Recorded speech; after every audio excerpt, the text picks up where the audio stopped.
y'all. Welcome back to this week's episode of AMA Friday with Amy Miller, Recruiting in Yoga Pants. All right, so we're going to talk about source of hire, which may not seem relevant for job seekers, but bear with me. You might get a nugget or two out of this that's helpful for you, or at least an understanding of how hiring happens, why this matters, and what you can do about it. All right, so source of hire is one of those, in my opinion, important universal metrics that recruiters and companies should be tracking. There are two big reasons for that. So number one, I want to know what's working. Number two, I want to know what do I need to improve. So if I'm looking at, have my whiteboard, if I'm looking at the big three, right? And so for me, this is actually the order in which my biggest source of hire, direct applicants. I've said this a million times.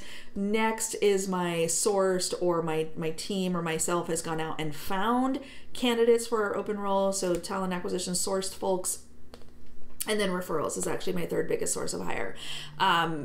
There's no wrong way to do this. Other teams may have a completely different experience. You might have referrals as your best source of hire. Good for you. You might have to go find most of your new hires. That's fine. I hope you have a great recruiter, right? I hope you have a solid sourcing team that can do that for you.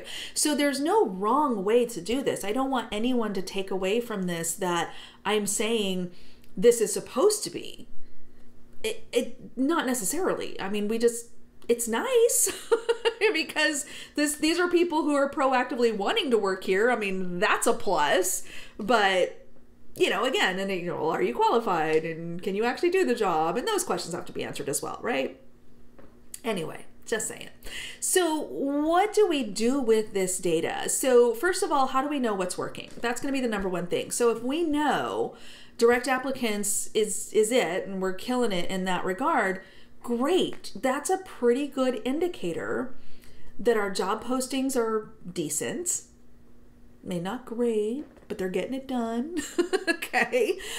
We know that maybe we have some good press. Maybe we have, the company reputation is decent, if not good, right? I don't know. There's always going to be a hater. You can't control that either. But we want to make sure that this number isn't terribly low, because then you start wondering, why are we not attracting people? Why are we not getting interest? And especially when you start adding cost. So for example, third-party sites. I'm having really good luck with Indeed right now. We pay to post roles on Indeed, and we're actually getting some good applicants. So that's an example of a direct applicant. We're putting an advertisement out there, but we are dependent on people seeing it and coming to us. So there's a cost associated with that. Again, it's just a good indicator, as I've already mentioned, around, our dollar spend, potentially our reputation in the market. Are we an employer of choice perhaps in certain job families? That's also something to inspect. Like, I could say this is true for a high volume role. You would probably expect that. This is also true for my most complicated roles.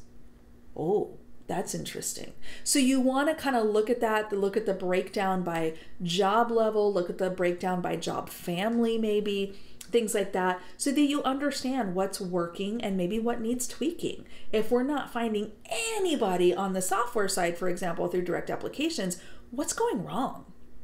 What kind of feedback are we getting from the market? Why is this so hard? Sometimes it's maybe because those people are just so in demand, they don't have to look. And that's where our sourced applicants comes in, right? So we also want to inspect this one, same categories. Are we noticing any trends? Are there certain jobs that are harder to fill than others that make us have to go out and hunt? If so, do we want to spend money on outreach? Do we want to hold events?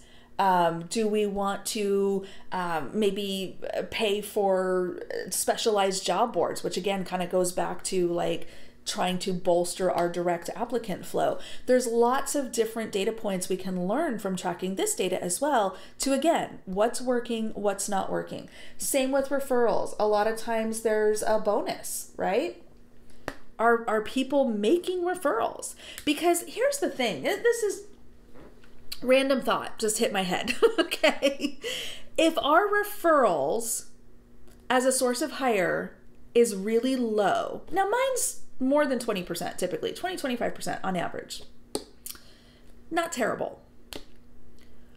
But if it's less than 10%, if we're getting 2 or 3 referrals a month for 100 jobs, whatever your numbers are, whatever that data is,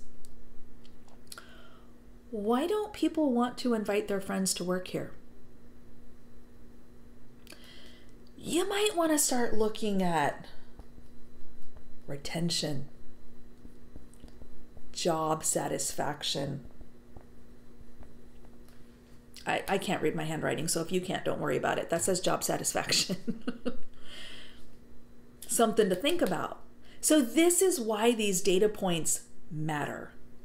Because if I'm not doing well in any category, I want to inspect that. I want to understand why. Sometimes there are external market drivers. Sometimes there are internal, our job sucks drivers.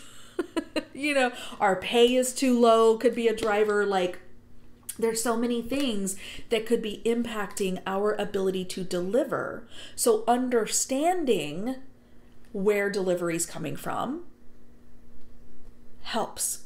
Okay? Think about going to the grocery store. You need lactose-free milk. That's what you're on the market for. Okay?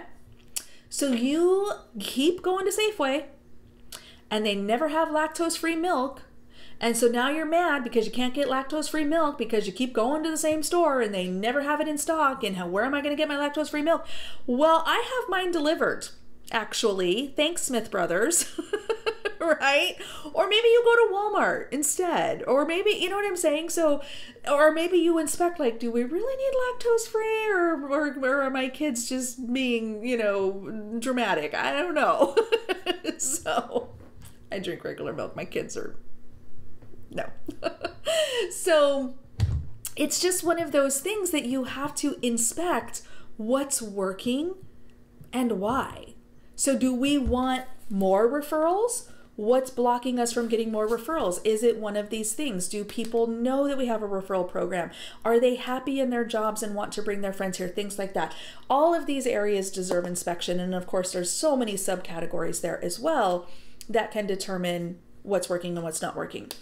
Here's the other thing. What's working too well?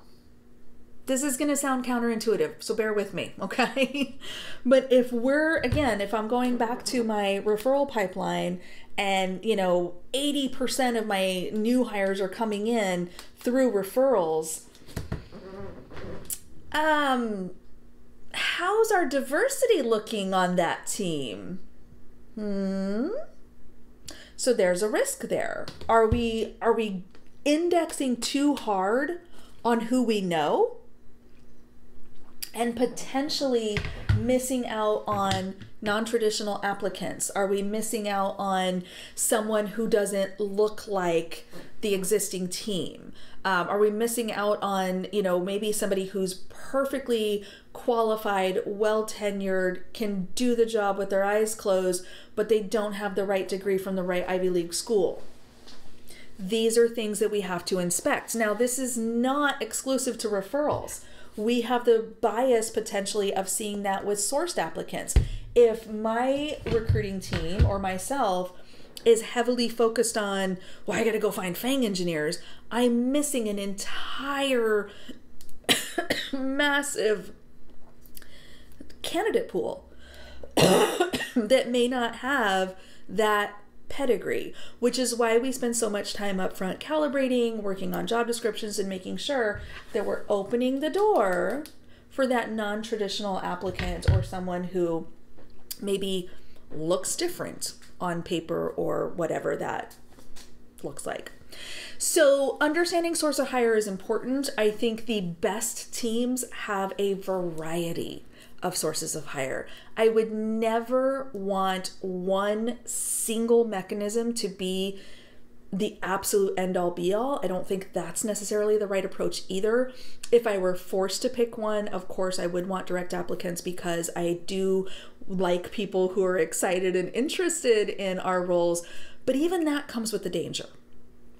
Let me explain. Last couple minutes here together, I'm going to tell you why I think this is problematic. There are lots of great non-traditional candidates who won't apply. There are people who will look at the makeup of a team on LinkedIn and go, I don't look like that. I don't have that background. I don't have those skills. I didn't get that education. And they won't apply. We're counting on great recruiters to help open those doors for those candidates. We're counting on people who work here and know those people to nudge them in our direction. It can't all be direct applicants all the time. That's not a good look either. Because as much as we love direct applicants, and again, I will ruthlessly prioritize anyone who is qualified and interested, I also recognize that I have a responsibility to my clients, to my job seeking community, and to my leadership to try to bring in a variety of viewpoints, levels of experience, and ultimately people who can do the job, but still keeping in mind the value and importance of building a diverse team. Okay, so those are my thoughts on source of hire. I know, again, for my job seekers, you may not know how this applies to you at all, but I would just say, again, try to understand how companies hire. What is some of the backdoor, conversations and things that are happening between recruiters and hiring leaders, and try to leverage that understanding, right? If you know that, hey, this company really hires a lot of referrals, cool. Time to go make some friends, right? Time to network, time to do those things. Conversely, if you are someone like me and a recruiter is like actually saying out loud, hey, I love applicants, that might be an indicator for you. Like, well, hey, Amy looks at all the resumes that come across her desk. Maybe I should apply to one of her roles. Come on over. But, check, make sure you're qualified. Make sure your resume tells your story, okay? We have videos for that too. So I hope this helps y'all. I know this can be a little bit of a tricky subject, and a lot of recruiters will have different opinions based on their own personal KPIs or commission or what have you. But I think a variety of sources is best. All right. Ask me anything. As always, drop a comment. Let me know what you think. If you have any other questions on this topic or any other recruiting topic, let me know. I'll address it in a future video. And we will see you next week.